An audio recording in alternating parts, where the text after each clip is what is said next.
Hello, and thank you for being here. Perhaps you stumbled upon this story by chance, or maybe you were searching for something meaningful. Either way, your presence is truly special. Today's tale isn't loud or sensational. It's about a boy who couldn't speak and a dog who couldn't bark. But together they made an entire school stop and listen. If you appreciate stories that touch the heart and moments that reaffirm our faith in loyalty and kindness, please consider subscribing to join me on this journey. Now let me share with you a story titled A Voice Rising from Silence. Luca stood quietly at the end of the hallway clutching a worn blue slate. The scribbled words on it had smudged from being erased and rewritten too many times that day. At 13, he was small for his age, his eyes often avoiding direct contact. He didn't speak, laugh loudly, or shout like other kids his age. Luca was the silent one in this noisy world. A childhood accident had taken away Luca's ability to speak. Despite numerous treatments, nothing restored his voice. Since then, he communicated through writing and sign language, but sign language was something no one at school bothered to learn, except for his father and a dog. At school, Luca was often the target of cruel jokes. Kai, the outspoken class leader, frequently led his friends in mocking Luca by pretending to be mute, mimicking his hand gestures and laughing. "Why don't you bark?" They jeer, leaving Luca red-faced and retreating quickly, their laughter echoing behind him. He never retaliated or cried in front of them. But at home, his defenses crumbled. Luca lived with his father, Marco, a man of few words but immense love for his son. They didn't need many words. A glance, a nod, a gentle pat on the head. These were enough for Luca to feel safe at home. Every afternoon, Luca would drop his backpack, take off his shoes, and head to the small backyard. There, Ekko awaited. Ekko was a small border collie with jet black fur and a distinctive white patch on his chest. He never barked, born with damaged vocal cords. He couldn't call out to anyone. But when Luca looked into his large round eyes, he knew that words weren't necessary for two souls to understand each other. They met 3 winters ago when Marco took Luca to a rescue center. While other dogs barked and wagged their tails trying to get attention, Ekko sat quietly in a corner, watching Luca with hopeful eyes but making no sound. "Just like me," Luca wrote on his slate and showed it to his father. From that day, the two silent beings became inseparable friends. Afternoons belonged to them. Luca would throw a ball, and Ekko would fetch it. Luca would write, and Ekko would rest his head on Luca's lap. Whenever Luca felt down, hugging Ekko and feeling his steady heartbeat calmed the turmoil inside. Once, after being pushed down at school, Luca came home with a swollen cheek. Ekko saw it and gently licked the bruise as if asking, "Who did this to you?" Luca just hugged him, burying his face in Ekko's warm fur. He didn't need Ekko to respond. In that embrace, he heard more than anyone else had ever said to him. One afternoon, as they sat under a tree in the yard, Luca was engrossed in writing in his journal. No one knew what he wrote, except him. But Ekko never asked. He just lay there, a silent friend offering presence without judgment. The outside world could be loud and harsh, but in that quiet backyard during that windless afternoon, Luca's world centered on one truth. Understanding doesn't require words. Just being there is enough. Ekko never barked, but he always came running. When Luca stumbled, Luca never shouted, but a mere flicker in his eyes told Ekko when he needed a hug. No one else saw this beauty, the beauty of two souls who couldn't speak but understood each other more deeply than anyone who could. In a world filled with shouts, jeers, and competition, Luca and Ekko remained quiet, gentle, a whisper only the heart could hear. At 8 a.m., the school buzzed with footsteps and laughter. For many students, these were the sounds of youth, but for Luca, it felt like crashing waves, loud, overwhelming, and unkind. He walked softly into the classroom, holding his slate close to his chest. That small, blue-bordered board was his constant companion, the only tool he had to speak to the world. He avoided eye contact, heading straight to his usual seat in the back corner, hoping to go unnoticed. But Kai always noticed him. Kai, the son of a prominent businessman, was the type of student who stood out. Handsome, articulate, always surrounded by friends. He didn't need to raise his voice. A mere glance could make others laugh. And Luca, with his complete silence, was the perfect entertainment target. That day during recess, Kai began again. Luca had just placed his writing slate on the desk, ready to scribble a question for the teacher, when Kai swooped in and snatched it up with a grin. "Hey, check this out. Let's see what he'll do." Kai laughed, holding the board above his head like a trophy. Luca quickly stood, stretching out his hand in a silent plea to get it back. But Kai shook his head, then began waving his hand in a distorted imitation of sign language, mocking Luca's gestures. Look, he's talking. Anyone speak mute? Or hey, why don't you bark if you're mad, huh? Laughter erupted. A few classmates chuckled along, though their eyes flickered with uncertainty. Luca stood still, fists clenched tightly by his sides. He didn't run, he didn't cry. He simply stared at his slate, the one thing that allowed him to communicate with the world being treated like a toy. Quietly, he stepped back and sank into his chair, burying his head in his hands. That afternoon, as the school bell rang, Luca left the classroom in silence. He avoided the crowds, taking the narrow path behind the gym toward an old storage room few students ever use. What he didn't know was that Kai and his friends were following. "Hey, Fernandez." Kai called from behind. Luca turned, startled. In front of him stood Kai and three other boys, all grinning. "We thought you could use a little break," Kai said, yanking open the creaky storage door.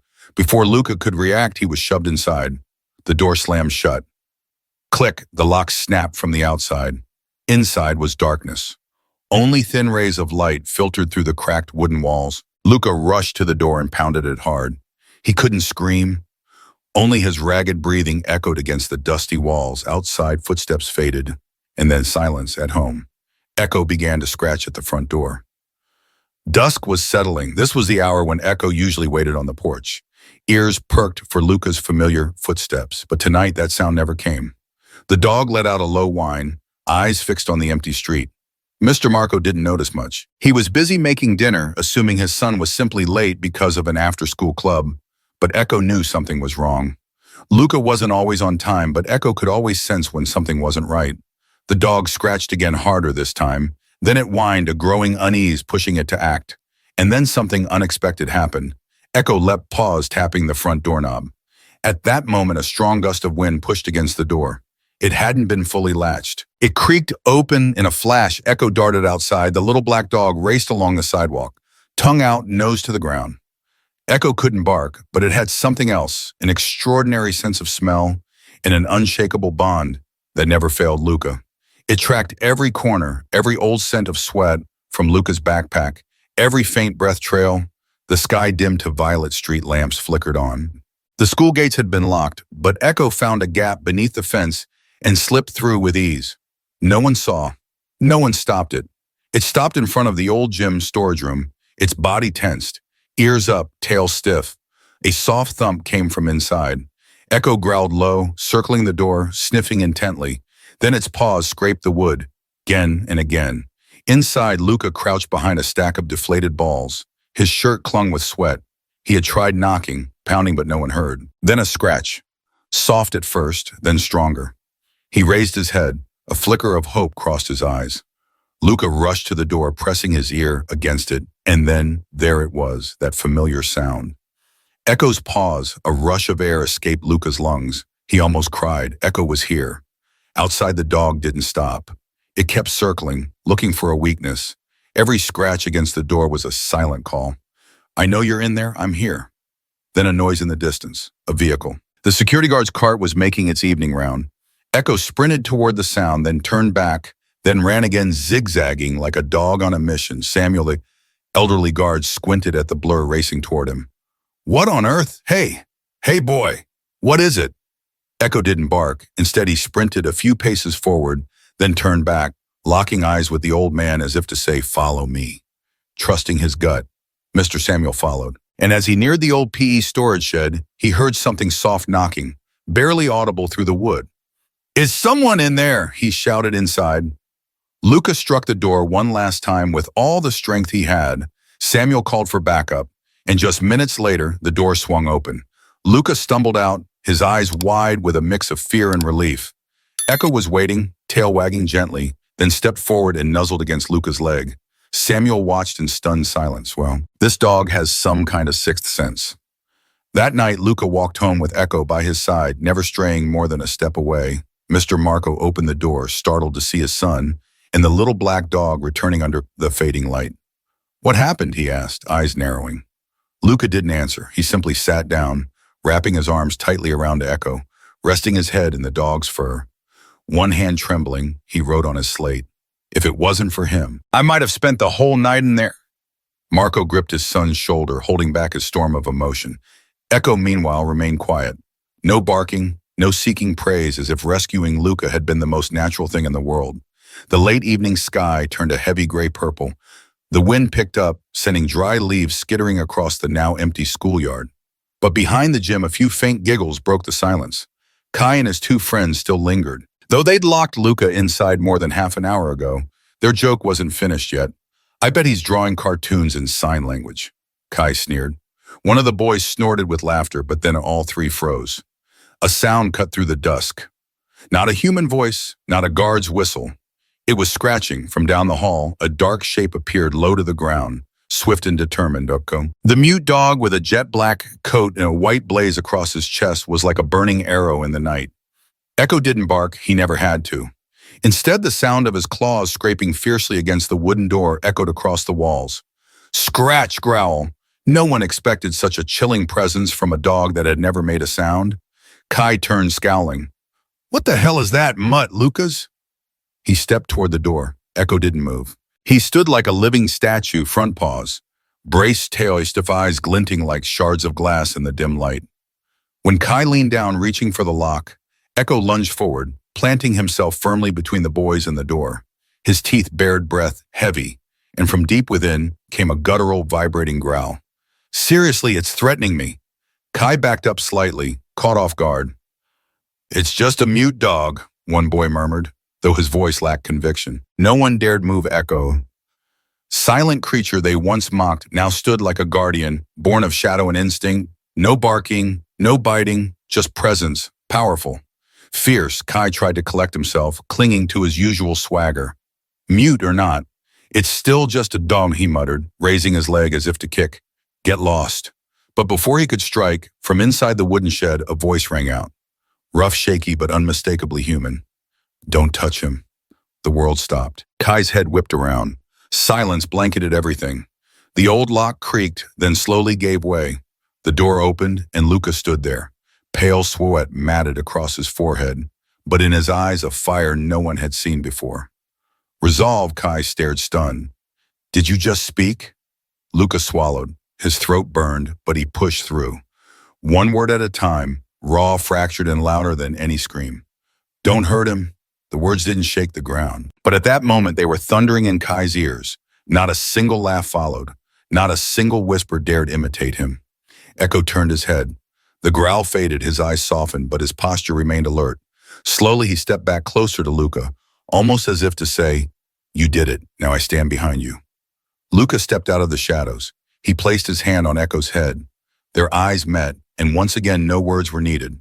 Kai lowered his gaze. The boy who once strutted through the halls now shuffled back, unsure of his footing, unsure of everything.